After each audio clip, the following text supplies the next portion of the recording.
Hello everyone, my name is Deepti Shrivastava and welcome to my channel Learn with Deepti. Here we are discussing class 9 maths NCERT and we are doing our chapter number 6 on lines and angles. हमने exercise number 6.2 start कर दी थी last video में और उसमें हमने अपने question number 1, 2 and 3 किए थे और आज हम उसके आगे के क्वेश्चन नंबर 4, 5 एंड 6 करने जा रहे हैं. So let us start with. अब उसके लिए एक फिगर है जो मैंने आपके लिए अभी यहाँ पे पहले से बना रखी है. इसमें दिए गया है कि एक PQ लाइन जो है वो ST के पैरेलल है. तो PQ लाइन जो है वो ST के पैरेलल है, ये गिवन है आपको. एंगल PQR जो है वो 110 डिग्री के इक्वल है और एंगल आपका TSR जो है वो 130 डिग्री के इक्वल है. ये चीजें आपको सब गिवन है, ठीक है. अब जो आपको निकालना है वो निकालना है एंगल QRS. ये आपको फाइंड आउट करना है, ठीक है. तो अब ये PQ लाइन जो हमने क्या किया, हमने R लाइन से एक पैरेलल लाइन बनाई which is passing through this point R and which is parallel to both PQ and ST. एक लाइन हमने R के थ्रू, ये डॉटेड लाइन से हमने बनाई है which is passing through R and which is parallel to both PQ and ST. हमने एक ऐसी लाइन खुद से कंस्ट्रक्ट करी है, ड्रॉ करी है. तो अब since PQ is parallel to AB या PQ इज पैरेलल टू आप AR भी बोल सकते हो, तो एंगल आपका क्या है PQR plus angle QRA. This is equal to 180 degree. Interior angles on the same side of transversal is supplementary. ये आप पूरी स्टेटमेंट यहाँ पर लिखेंगे. Interior angles on the same side of transversal is supplementary. ये स्टेटमेंट आप लिखेंगे. 110 degree plus angle QRA is equal to 180 degree. अब angle QRA is equal to हो गया आपका 180 माइनस 110 इज 70 डिग्री. तो ये आपका आ गया 70 डिग्री. सिमिलरली आपका ST जो है वो पैरेलल टू AB है और ये SR इज योर ट्रांसवर्सल. तो your angle TSR plus angle SRB is equal to 180 degree. Reason वही रहेगा आपका. Interior angles on the same side of transversal is supplementary. तो आपका एंगल SRB जो है वो आ जाएगा आपका 180 माइनस TSR जो कि 130 डिग्री है. तो ये हो गया आपका 50 डिग्री. ये मैंने यहाँ पे 50 डिग्री लिखा हुआ है. अब ये एक AB is a straight line. AB is a straight line. AB आपकी एक स्ट्रेट लाइन है. तो आपका angle QRA plus angle SRB plus angle QRS is equal to 180 degree. Reason क्या है कि भाई AB is a straight line है और जो स्ट्रेट लाइन पे आपका एंगल बनता है वो 180 डिग्री के इक्वल बनता है. तो आगे आपका एंगल आपको निकालना है QRS is equal to 180 minus angle QRA which is 70 minus angle SRB which is 50. तो ये आ गया आपका 180 माइनस 120 and this is equal to your 60 degree. तो एंगल QRS जो है वो आ गया आपका 60 डिग्री के इक्वल. तो यहाँ पे आपने एंगल QRS कैलकुलेट कर लिया है. ओके. तो यहाँ पे आपका ये वाले एंगल आ गए, ये 60 डिग्री आ गया. अब हम करने जा रहे हैं, ये हमारा क्वेश्चन नंबर 4 सॉल्व हो गया. अब हम करने जा रहे हैं अपना क्वेश्चन नंबर 5. Question number 5. अब क्वेश्चन नंबर 5 में अगेन आपको एक फिगर दी गई है. क्वेश्चन नंबर 5 में एक आपको फिगर दी गई है. इसमें आपको दो लाइंस ड्रॉ करी हैं. आपके लिए दो लाइंस ड्रॉ करी गई हैं AB और ये बनाई गई है CD, ठीक है. और आपको एक ये ऐसे ट्राइंगल की तरह बनाया है which is your P. This is your P, Q and R. ये आपको एक फिगर दी गई है, ठीक है. और एंगल APQ जो है ये 50 डिग्री के इक्वल बोला गया है. और एंगल PRD जो है वो आपका है 127 डिग्री, ठीक है. अब आपको यहाँ पर X find the values of x and y. आपको एक्स एंड वाई की वैल्यूज फाइंड आउट करनी है। यहाँ पे ये आपका एक्स है और ये आपका वाई है, और आपको गिवन क्या है कि भाई ए बी जो है वो सी डी के पैरेलल है, ये आपको गिवन है, और ये वाले एंगल्स जो हैं वो आपको दिए गए हैं।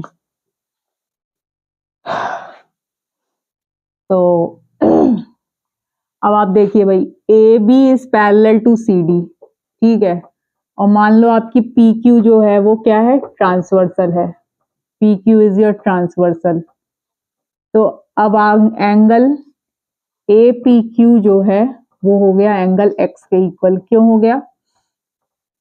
Alternate angles, interior alternate angles जो होते हैं आपके, या ऑल्टरनेट एंगल्स लिख दीजिए, खाली ऑल्टरनेट एंगल्स जो होते हैं दे आर इक्वल।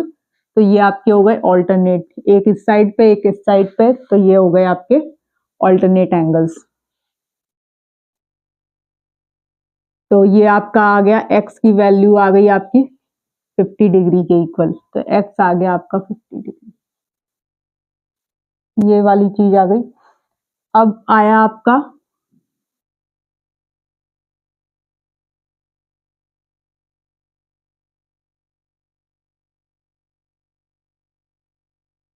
अब आप जो कर रहे हैं, कैलकुलेट कर रहे हैं, अब आपको y की वैल्यू कैलकुलेट करनी है, ठीक है।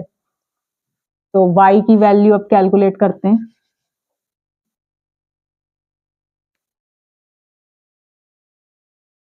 अब आप ये देखो कि ये ए बी जो है, अब A B is your parallel to C D, ये A B parallel to C D, और अब आप इसको इस वाले को ट्रांसवर्सल मान लो, तो ये एंगल और ये वाला एंगल, ये भी आपके ऑल्टरनेट एंगल्स होंगे, ये भी आपके ऑल्टरनेट एंगल्स होंगे। भाई A B parallel to C D है, और अब हमने लिख दिया कि पी आर जो है हमारा वो ट्रांसवर्सल है, P R is the transversal.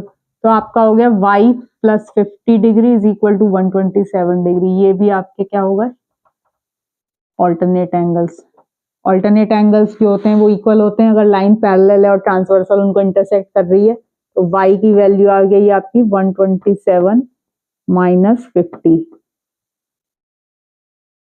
तो y आ गया आपका 77 डिग्री। तो यहाँ पर आपने x की y की जो है वो वैल्यू कैलकुलेट कर ली है। तो यहाँ पे आपका क्वेश्चन नंबर 5 भी सॉल्व हो गया। आपने x की वैल्यू निकाल ली 50 डिग्री और y की वैल्यू निकाल दी आपने 77 degree. Next we are doing question number 6।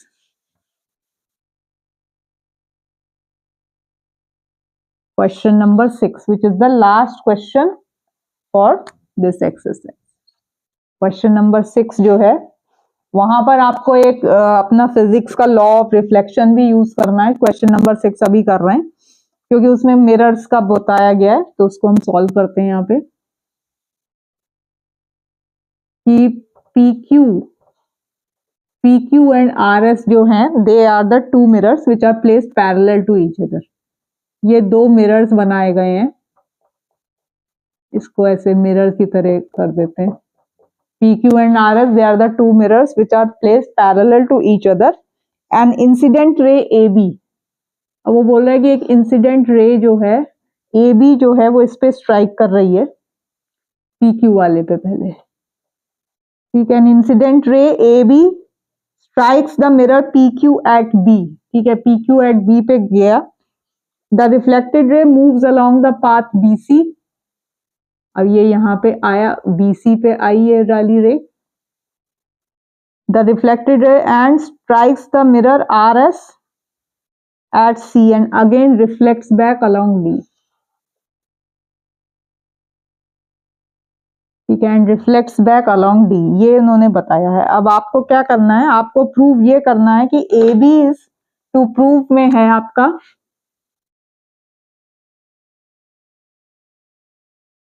To prove AB is parallel to CD, ये आपको प्रूव करना है। तो यहाँ पे सबसे पहले हमने क्या किया, हमने यहाँ पे परपेंडिकुलर ड्रॉ कर लिया, ठीक है, ये आपने परपेंडिकुलर ड्रॉ कर दिया, ये आपने परपेंडिकुलर जो है यहाँ पर हमने परपेंडिकुलर ड्रॉ कर लिए।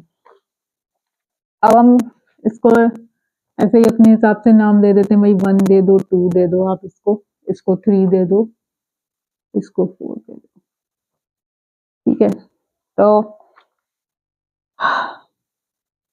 अच्छा, अब ये जो है आपने ये क्या ये जो आपने जो फिगर्स ये यहाँ पे आपने परपेंडिकुलर अपने ड्रॉ कर रखे हैं, ठीक है। ये वाले हमारी बात ठीक हो गई कि हमने यहाँ पे परपेंडिकुलर ड्रॉ कर दिया, एक CF बन गया, एक इधर बन गया। तो ये वाले जो आपने ये एक आपकी आई रिफ्लेक्टेड है, ये जिसकी यहाँ पे ये परपेंडिकुलर, यहाँ ये परपेंडिकुलर है। अब from laws of reflection, from laws of reflection क्या होता है कि एंगल ऑफ इंसिडेंस जिसको कि आप आई से डिनोट करते हैं और एंगल ऑफ रिफ्लेक्शन जिसको कि आप स्मॉल r से डिनोट करते हैं, दे आर द इक्वल। ये आपके साइंस में भी होता है, फ्रॉम आपने साइंस में अपने फिजिक्स में पढ़ा होगा कि from the laws of reflection angle of incidence is equal to angle of reflection, so I is equal to r from the laws of reflection. तो आपका आ गया इसी लॉ से क्या है, एक आपकी इंसिडेंट रे थी, एंगल 3 भी एंगल 4 के इक्वल होगा, ठीक है। एक इंसिडेंट बनी, एक रिफ्लेक्टेड बनी, फिर एक इंसिडेंट उस पर इंसिडेंट हुई, फिर वो रिफ्लेक्ट हो गई, तो एंगल 1 इक्वल टू एंगल 2 है और एंगल 3 इक्वल टू एंगल 4 है, ठीक है। अब आप क्या देख रहे हैं कि एंगल 2 जो है वो एंगल 2 जो है वो एंगल 3 के इक्वल है। क्यों है? क्योंकि ये जो आपने ड्रॉ करी है ना, ये वाली लाइंस, इसको आप एक नाम दे देते हैं BD। अब BD जो है, BD आपका है parallel to CF and CB is the transversal. CB is the अगर ट्रांसवर्सल है तो आप कहेंगे कि angle 2 is equal to angle 3 which is your alternate interior angles. Alternate interior angles हो गए, angle 2 is equal to angle 3। तो angle 1, अब आप इसको ऐसे लिख दीजिए कि एंगल 1 इज इक्वल टू, ऐसे भी लिख दो, एंगल 1 एंगल 2 के इक्वल है, एंगल 2 एंगल 3 के इक्वल है, और एंगल 3 किसके इक्वल है? एंगल 4 के। तो आपके पास एक चीज आ गई कि एंगल 1 जो है वो एंगल 4 के इक्वल है। तो ट्वाइस ऑफ अगर मैं लिख दूं angle 1 is equal to twice of angle 4, ठीक है। तो अब एंगल 1 जो है वो एंगल 2 के इक्वल है, तो आपका ये पूरा वाला जो एंगल होगा, ये पूरा एंगल, ये वाला एंगल इस वाले एंगल के इक्वल होगा। Angle 1 plus angle 2 is equal to angle 3 plus angle 4, क्योंकि आप अगर 2 टाइम्स एंगल 4 है तो हम इसको लिख सकते हैं ऐसे, angle 1 plus angle 1 is equal to angle 4 plus angle 4। अब एंगल 1 की जगह एंगल 2 लिख दिया और आपने एंगल 3 की जगह एंगल 4, एंगल 4 की जगह हमने एंगल 3 लिख दिया। अब एंगल 1 प्लस एंगल 2 क्या है? एंगल 1 प्लस एंगल 2 है आपका एंगल DCB, और ये किसके इक्वल है? एंगल ABC के। अब आप देखो, ये एंगल इस एंगल के, ये वाला पूरा एंगल जो है ये इसके इक्वल आ गया। अब ये कब होगा? अगर आपकी ये वाली जो लाइन जो होगी, अगर ये PQ जो होंगे, ये जो एंगल बनाए गए हैं BCD, तो BCD जो होगा वो एंगल ABC के इक्वल होगा। BCD जो है वो एंगल ABC के इक्वल होगा, लेकिन ये है कौन से एंगल? ये हैं आपके alternate interior angles. These are your alternate interior angles. Hence, you can say that your, आपको प्रूफ क्या करना है? AB is parallel to CD. भाई AB जो है वो पैरेलल टू CD है। जब हमने ये किया कि ये अगर एक ट्रांसवर्सल, आप इसको ऐसे करो, इसको, ये एक ट्रांसवर्सल है और ये दोनों अगर एंगल्स आपके इक्वल आ जाते हैं तो दैट मीन्स कि आपकी ये वाली लाइन और ये वाली लाइन, इनके जो ये एंगल्स ऑल्टरनेट इंटीरियर एंगल्स अगर इक्वल आ गए तो you will say that AB is parallel to CD. So with this you have completed your exercise number 6.2.